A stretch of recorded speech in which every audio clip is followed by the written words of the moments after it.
We know that we are destroying our life support system in an accelerated way for short-term profit.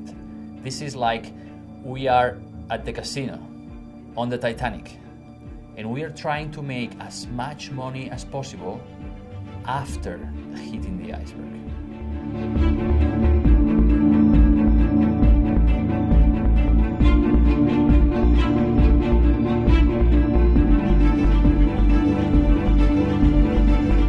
Half of the land has been transformed to produce our food, and more than half of the ocean is targeted by industrial fishing.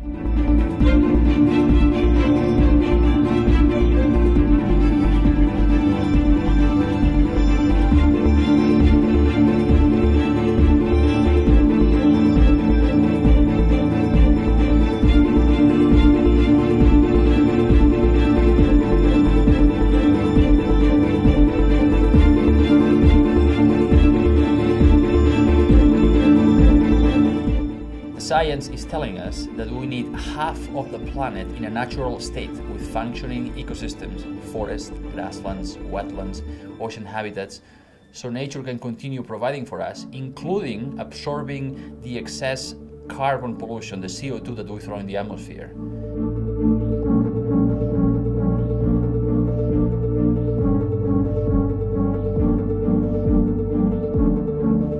There's a huge business case here.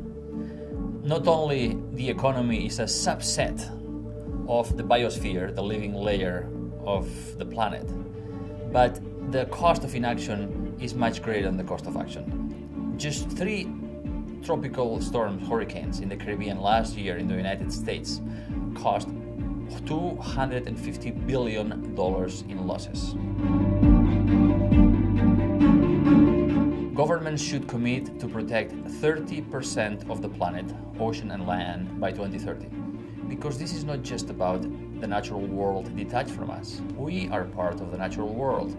And human well-being, human health is completely linked to a healthy environment. We need a functioning ocean, functioning terrestrial ecosystems for a healthy human society.